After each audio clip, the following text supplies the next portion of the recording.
It's amazing to think about how quickly something like ChatGPT has just blown up. It is. It's incredible. 400 million users, Yeah. just like that. Yeah. It's unprecedented to see that kind of adoption rate for any technology. Yeah. But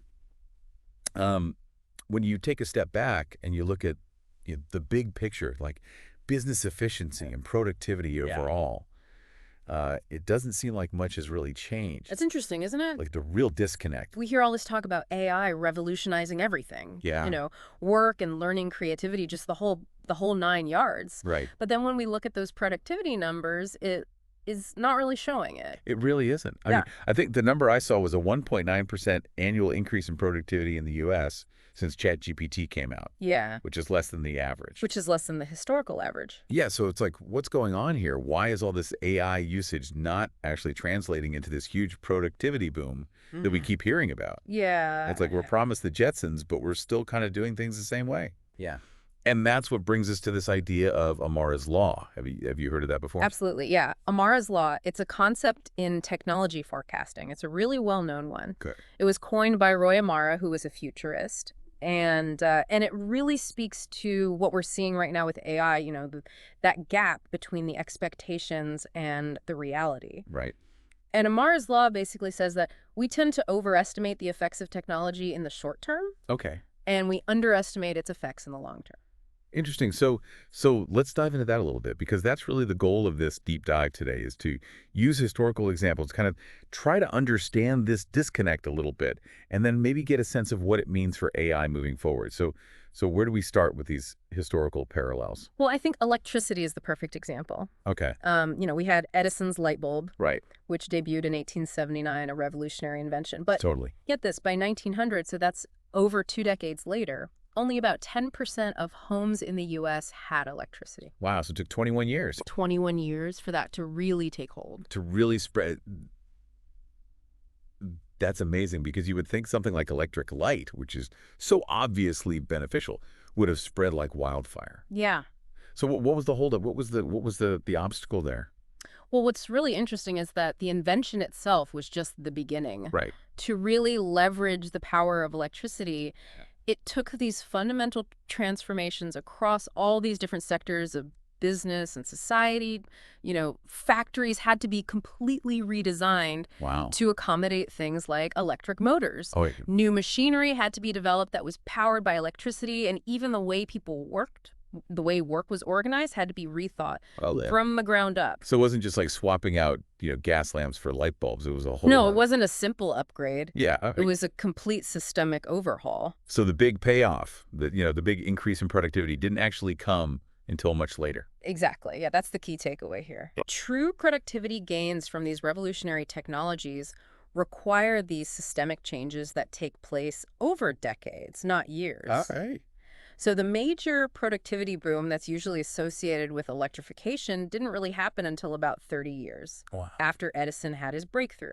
That's fascinating. So there's this big lag Yeah. between the initial invention and the actual widespread impact. Okay, so massive technological shifts aren't instant. No, they're not. They require all these changes. Exactly. And it takes a long time for it to show up in those productivity stats. That's right. All right, so what's another example where we see this pattern? Well, let's look at the internet. Okay. We all remember the dot-com boom, Oh, yeah. the late 90s. Oh. And it seemed like the internet was going to change everything overnight. Right. Tons of new companies. Yeah. Massive amounts of investment. The new economy, right? Yeah, exactly. The old rules don't apply anymore. That's right. And as we know, a lot of those dot-coms had these really flawed business models. Yeah. The hype completely outpaced the actual value creation. Right. And that led to the dot-com crash in 2001. Yeah, a lot of those early internet companies went bust pretty spectacularly. Yeah, they did. So where are we with e-commerce now, all these years later? Well, it's definitely grown dramatically. Yeah. But even now, 25 years after that initial dot-com bubble, e-commerce is only projected to account for about 15% Wow. of total U.S. retail sales in 2025. That's still surprisingly low. Yeah, so the internet has definitely transformed our lives. In a lot of ways, yeah. But that initial economic impact, at least in the retail sector, took decades to materialize. So once again, initial excitement and investment doesn't actually guarantee that things are going to change immediately. Right. Okay, right. And, okay, so let's talk about the space race. I mean, talk about hype and ambitious goals. Oh, yeah. First human in space in 1961, 8 years later, we're on the moon. On Unbelievable. all these predictions of lunar bases and Mars missions and space tourism. Yeah. You Really know, captured the world's imagination. it did. It really Yeah. did. But, as we know, funding for those programs eventually decreased and Hmm. public attention waned a little bit. And the vision of, space colonization just never really materialized, Yeah. at least not in the short term. But you're saying there's an underlying revolution that was kind of sparked by all this. What's fascinating is the impact of satellite technology, Okay. which was a direct result of all the advancements made during the space race. Okay. Today, satellites are essential to so many aspects of our lives. They're part of our communications networks. They provide weather data. They power GPS systems. They're vital for finance logistics. Wow. And we launch hundreds of satellites every year now. So the real game changer wasn't, building a moon base. It was this kind of unexpected consequence. Yeah. Okay, so taking all of these examples, Mm. electricity, the internet, the space race, uh, how does Amara's law help explain what we're seeing with AI right now?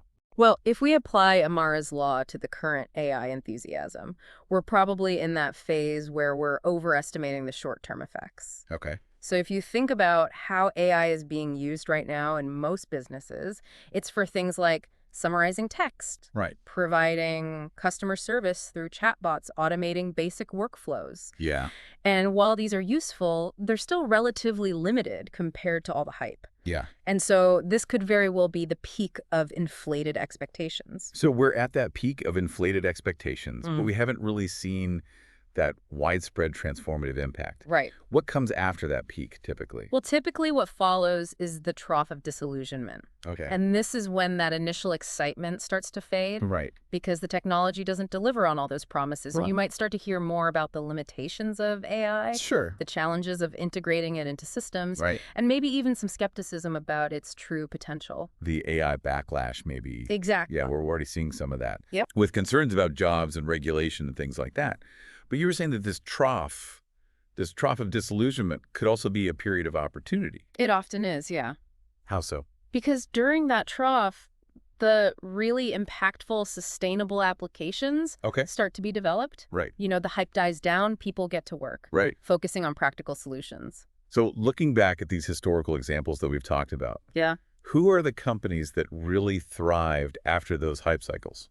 Well, if history is any guide, there are a few categories of companies that could really succeed in the AI space. Okay. First, you have the established companies, the ones that were around before the AI boom, Right. who can adapt and integrate AI into what they're already doing. Right. So you think about the GM companies, Okay. Alphabet, Google, Meta, Amazon, Yeah. and potentially Apple and Microsoft. Yeah, they've got the resources, they've got the infrastructure, they've got these massive user bases, They do. right? So they can really experiment and scale these solutions. Excellent. So that's one category. What's another category? Another category would be companies that are founded after the initial hype.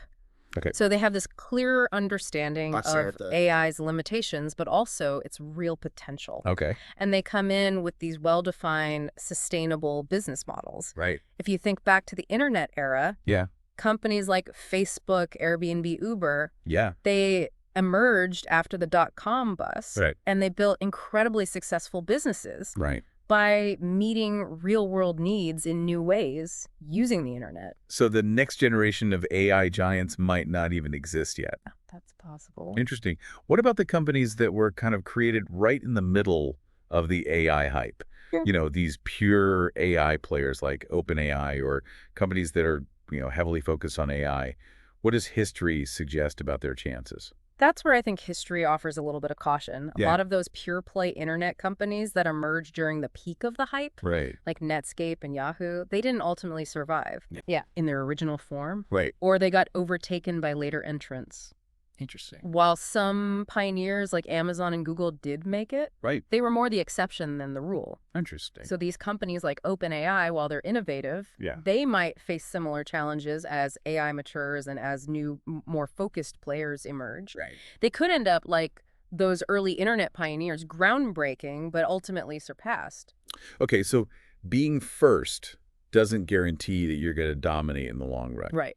So beyond these applications that we're seeing now, What are some of the fundamental conditions that need to be in place for AI to really transform the world in a significant way? I think there are several key things that need to happen. Okay. First, we need access to lots of reliable, high-quality data. Right, for training these models. Exactly. The tools and platforms themselves Yeah. need to become more robust, more stable, more user-friendly. Sure. We need more powerful computing infrastructure Yeah. to support these increasingly complex AI applications.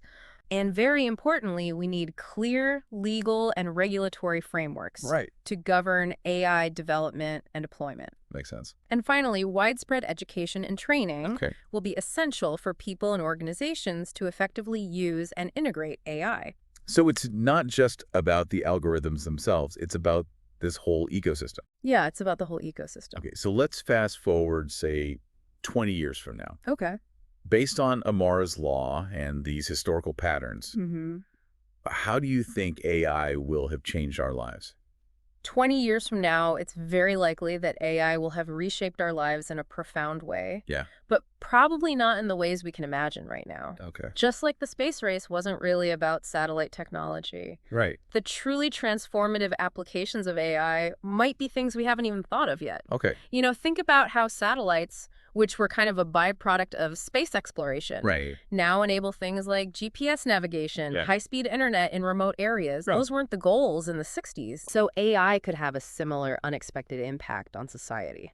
The unexpected satellites of the AI revolution. Exactly. So for investors listening in, how do you think they should be thinking about Amara's law when it comes to their investment strategies in the AI space? Well, I think the crucial thing for investors is to separate the technology from the business. Okay. Amara's law suggests a couple approaches. One is to invest in those established players, Right. those GFM companies we talked about, Yeah. because they have the financial strength to integrate AI and to create new revenue streams. Okay, so that's the kind of safer bet. It could be. Yeah. All right, what's another approach? Another approach, and this one's a bit riskier, Okay. is to be really cautious about investing in pure play AI companies, Right. especially those that were founded during the hype. Right. Their valuations might be inflated Right. if the short-term impact doesn't meet those expectations. Right. So like if OpenAI went public right now, Exactly. there might be this big rush. Yeah, there could be a big correction later on. Okay, so don't get caught up in that initial frenzy. Right. And then what would be a third approach? The third approach is to be patient Okay. and wait for those new market leaders Okay. with clear use cases and sustainable business models Right. that emerge after the hype dies down. So they're building on those foundational technologies, but they're not necessarily the ones who are getting all the attention right now. Right. Okay. Yeah, exactly. So it's about looking beyond the initial flashy applications and waiting for the more practical ones to emerge. That's a good way to put it. So for you, the listener, considering all of this, Right. how are you thinking about AI? Because it's hard to ignore, but I think this historical perspective gives us a really useful way to understand where things are at and maybe where they're headed. I think it encourages us to take a more long-term perspective Yeah. and to look beyond that hype Yeah. and to really consider the historical patterns of how these technologies develop. So just to kind of sum everything up, I think the key takeaway here is that the true power of technology really unfolds over decades, It does. often in ways that we don't expect. That's right. And, the initial excitement, the hype, can be really misleading It can. about both the short-term impact and the best opportunities. Yeah, it's a good reminder that these big shifts, Yeah. they're a marathon, not a sprint. So that brings us to our final thought for you to consider. Yeah. Think about all those current applications of AI.